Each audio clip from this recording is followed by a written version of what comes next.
Hello everyone, this is the last flipped classroom video for ionic compounds. Today we will learn to identify and name complex ionic compounds.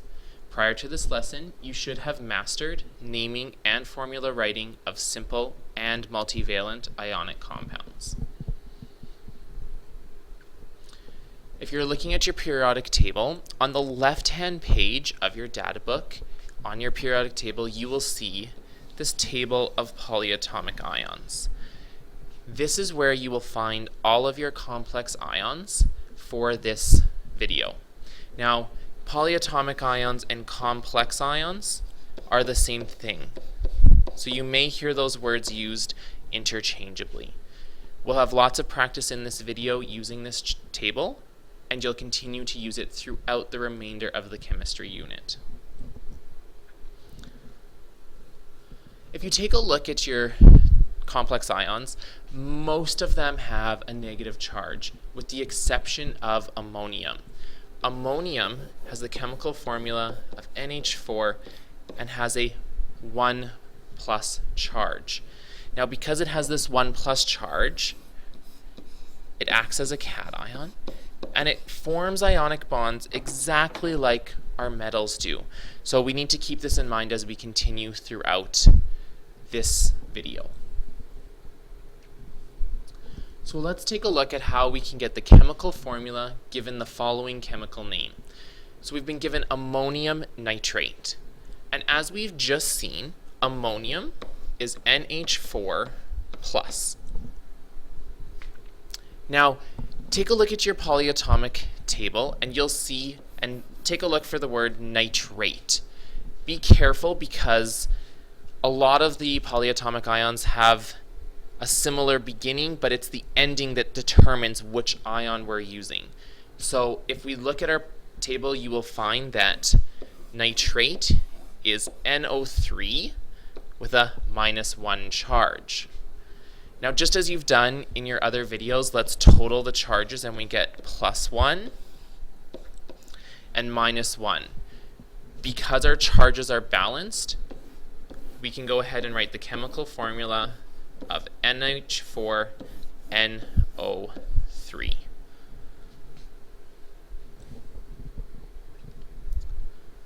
Now let's take a look at this example. In this example, we've been given calcium nitrite. So again, you can see how this has the same beginning as the anion in our last example, but a different ending, which changes the ion that we're using. So if we look at our periodic table, we'll find that calcium is Ca and has a 2+ charge. And if we look for nitrite, we see that nitrite is NO2-. So if we take a look, our calciums have an overall charge of 2+. And right now with only one nitrite, we have a -1 charge. So we need to add one more nitrite to get an overall charge of 2-. Now that our charges are balanced, we can go ahead and write out the chemical formula. So remember, we always begin with the metal. We have calcium, and then we have 1, 2 nitrites. So what we're going to do is we're going to write our NO2, but because we need to show that we have 2 nitrites, we're going to put brackets around our nitrite, and then we're going to put another subscript 2. So what this 2 is telling us is it goes and it applies to the entire brackets. And it tells us that we have 2 nitrites.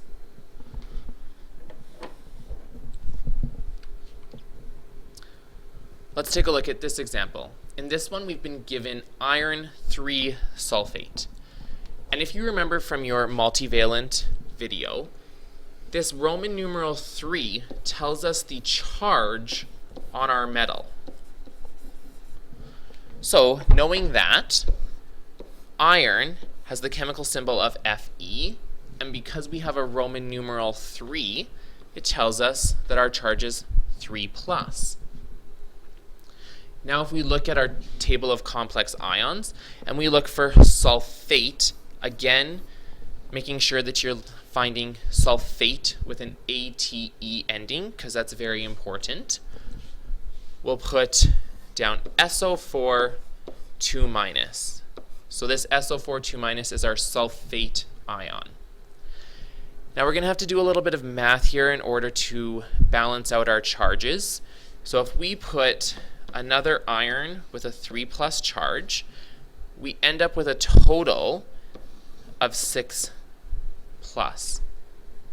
Now, if we add another sulfate with our 2- charge, now we have a total of 4-. But if we add one more sulfate, now we end up with an overall charge of 6- with our sulfates, which cancels out the 6+ charge from our irons. So now we can write our chemical formula, and we begin with our metal, Fe, and we take a look, and we've got 2 irons. So we'll put our 2 there, and then we'll write our SO4 for our sulfate. And just like we did with our nitrite in the last example, we're going to put brackets around our sulfate. And if we count our sulfates, we have 1, 2, 3 sulfates. So we'll put that number there. So again, remember, this 3 is telling us that we have 3 sulfates. And this 2 is telling us that we have 2 irons. Now let's take a look at going the other way, if we're going to go from chemical formula to the chemical name.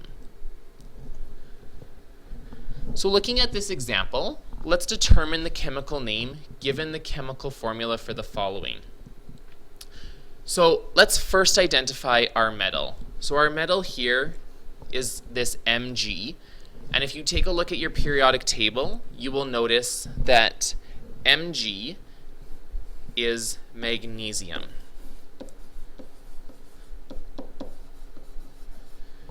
Now, because we have this group of elements in this bracket, that tells us that we have a complex ion. So if you take a look at your complex ion table and find HCO3, you will find that this is called hydrogen carbonate. And so now this is the chemical name for the given chemical formula. So we have magnesium hydrogen carbonate. One thing that I would just like to point out is, remember that anytime we're naming, we're always using lowercase letters. Now, let's determine the chemical name given the following chemical formula for this example. If we take a look at our periodic table, we will see that Sr is strontium. And strontium, so we can write that down. Okay, and again, now we've been given another polyatomic or complex ion. So if you take a look at your chart and look for PO4, PO4 is phosphate.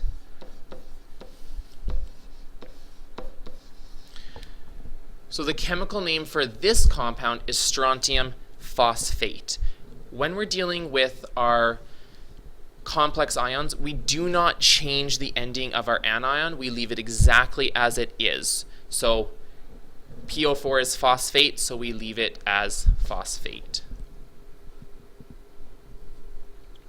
And now our final example here, we have SN. And if you look at SN on the periodic table, you'll find that that is tin. But what we need to also consider is that SN can have a charge of 2+ or 4+. So what we need to do is we need to look at our OH here. And if you look at OH on your complex ion table, you will see that this is hydroxide. Okay? And when you look on your polyatomic table, you see OH has a 1 minus charge. And because we have 4 of them, that tells us we have tin 4 plus. So we're going to put that Roman numeral for 4 right there. Okay, so for your next class, please determine the chemical name or chemical formula for the following and bring them with you to your next class, and we'll go over them at the beginning of class.